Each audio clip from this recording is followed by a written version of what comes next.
de Herbert West, amigo mío durante el tiempo de la universidad y posteriormente, no puedo hablar sino con extremo terror. Terror que no se debe totalmente a la forma siniestra en la que desapareció recientemente, sino que tuvo origen en la naturaleza entera del trabajo de su vida, y adquirió gravedad por primera vez hará más de 17 años, cuando estábamos en el tercer año de nuestra carrera, en la Facultad de Medicina de la Universidad de Massachusetts de Arkham. Mientras estuvo conmigo, lo prodigioso y diabólico de sus experimentos me tuvieron completamente fascinado, y fui su más íntimo compañero. Ahora que ha desaparecido y se ha roto el hechizo, mi miedo es aún mayor.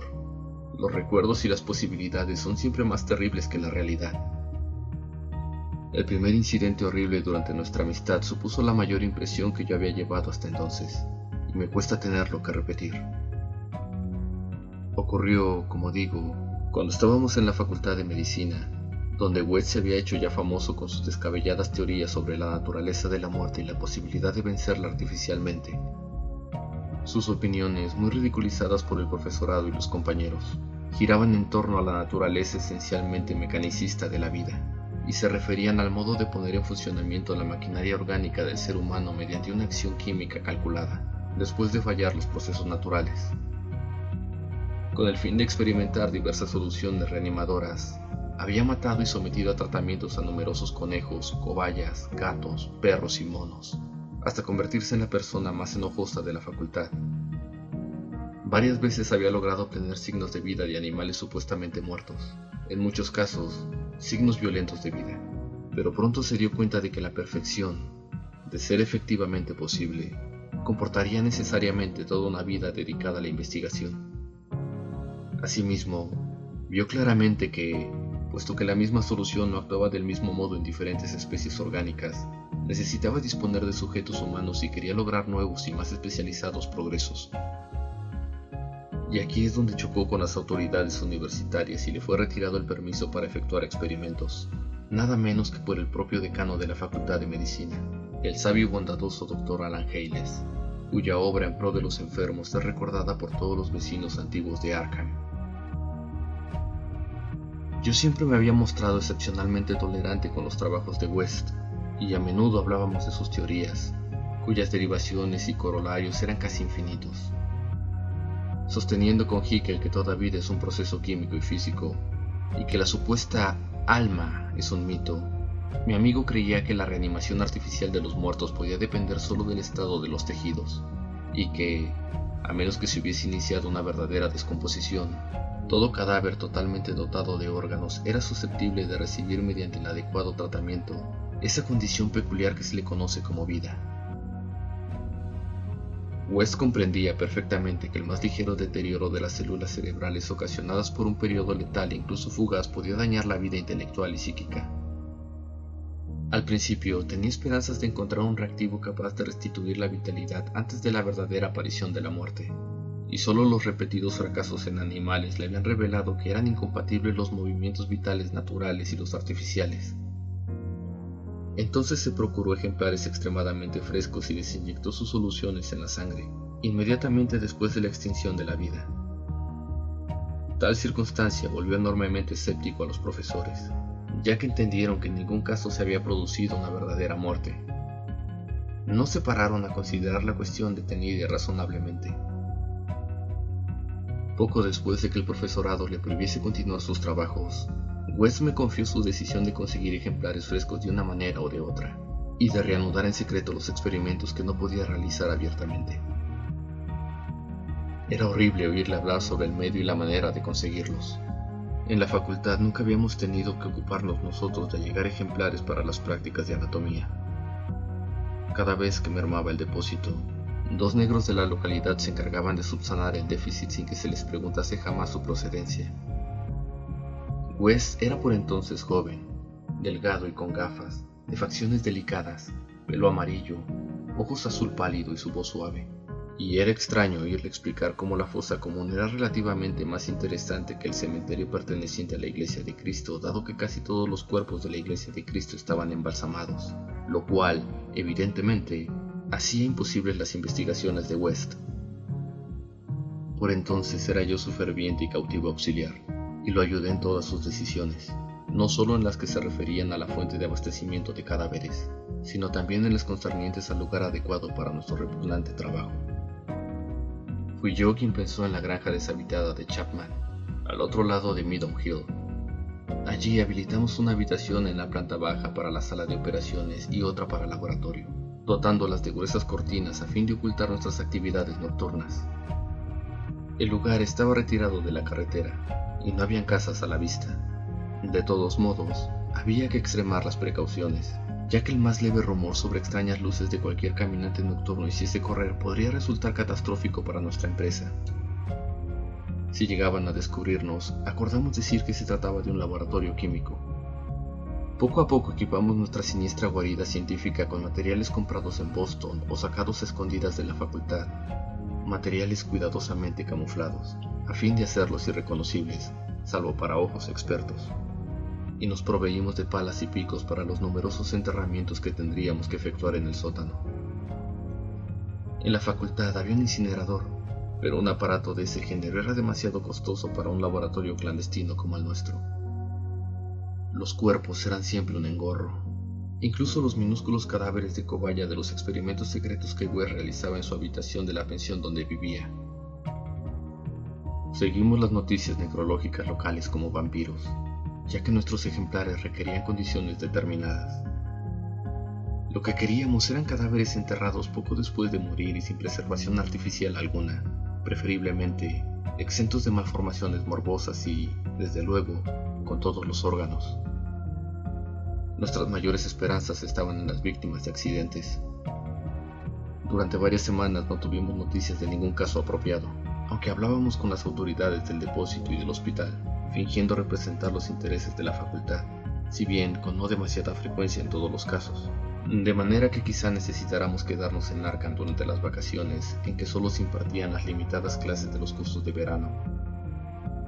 Al fin nos sonrió la suerte, pues un día nos enteramos de que iban a enterrar en la fosa como en un caso casi ideal. Un obrero joven y fornido que se había ahogado el día anterior en Summer Spot, al que habían enterrado sin dilaciones ni embalsamamientos, por cuenta de la ciudad. Esa tarde localizamos la nueva sepultura y decidimos empezar a trabajar poco después de la medianoche. Fue una labor repugnante la que cometimos en la oscuridad de las primeras horas de la madrugada, aun cuando en aquella época no teníamos ese horror especial a los cementerios que nuestras experiencias posteriores nos despertó. Llevamos palas y lámparas de petróleo porque, si bien ya habían linternas eléctricas entonces, no eran tan satisfactorias como esos aparatos de tungsteno de hoy día. El trabajo de exhumación fue lento y sordio. Podía haber sido horriblemente poético si en vez de científicos hubiésemos sido artistas. Y sentimos alivio cuando nuestras palas chocaron con la madera. Una vez que la caja de pino quedó enteramente al descubierto, bajó West, quitó la tapa, sacó el contenido y lo dejó apoyado. Me incliné, lo agarré y entre los dos lo sacamos de la fosa. A continuación trabajamos denodadamente para dejar el lugar como antes.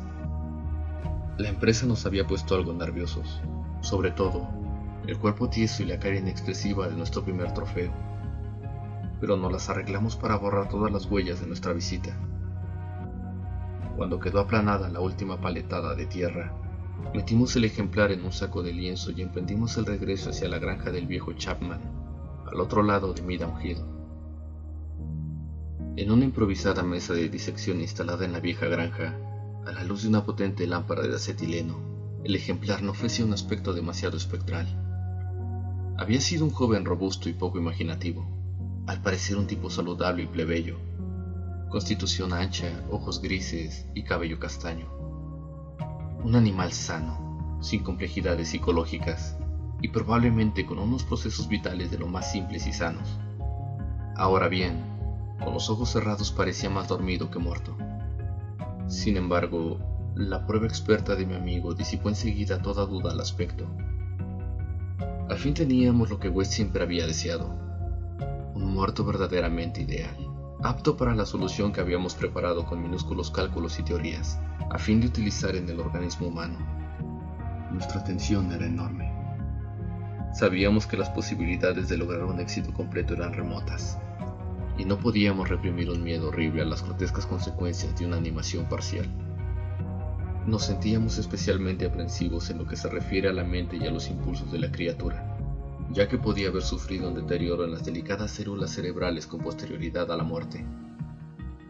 Por lo que a mí respecta, aún conservaba una curiosa noción tradicional del alma humana, y sentía cierto temor ante los secretos que podía revelar alguien que regresara del reino de los muertos. Me preguntaba qué visiones podía haber presenciado este plácido joven, si volvía plenamente a la vida. Pero mi expectación no era excesiva, ya que compartía casi en su mayor parte el materialismo de mi amigo. Él se mostró más tranquilo que yo al inyectar una buena dosis de su fluido en la vena del brazo del cadáver y vendar inmediatamente el pinchazo. La espera fue espantosa, pero Wes no perdió el aplomo en ningún momento. De cuando en cuando aplicaba su estetoscopio al ejemplar y soportaba filosóficamente los resultados negativos. Al cabo de unos 3/4 de hora, viendo que no se producía el menor signo de vida, declaró decepcionado que la solución era inapropiada.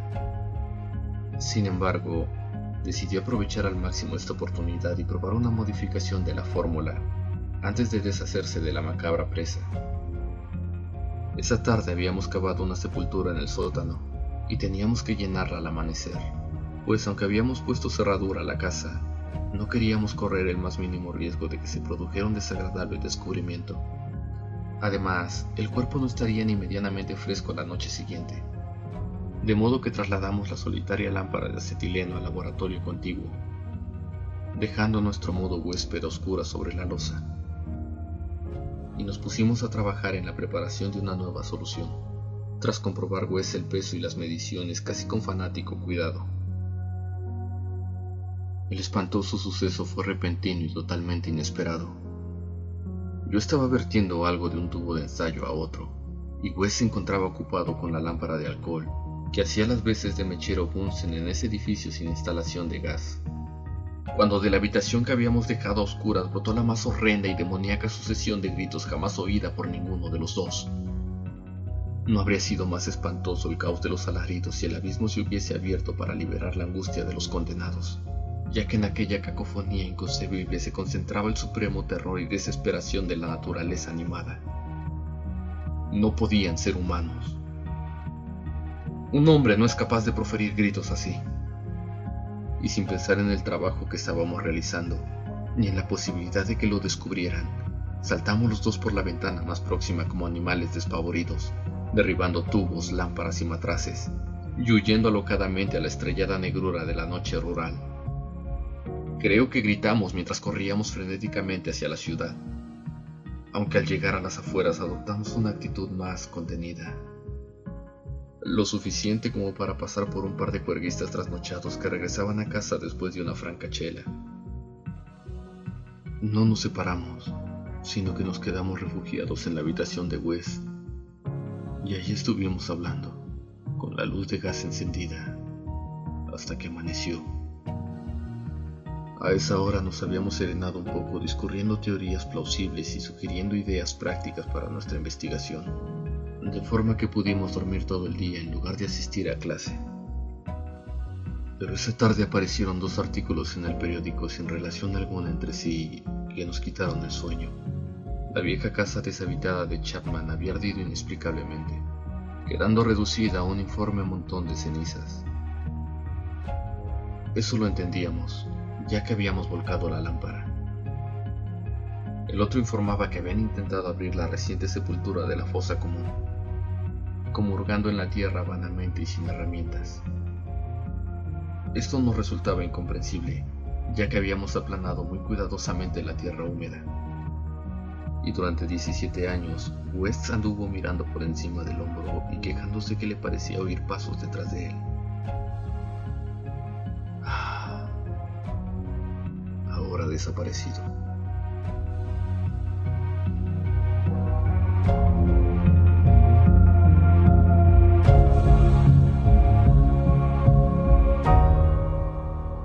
Si el video te ha gustado, me ayudarías mucho compartiéndolo. Si no ha sido así, será para la próxima vez. Gracias por darme la oportunidad.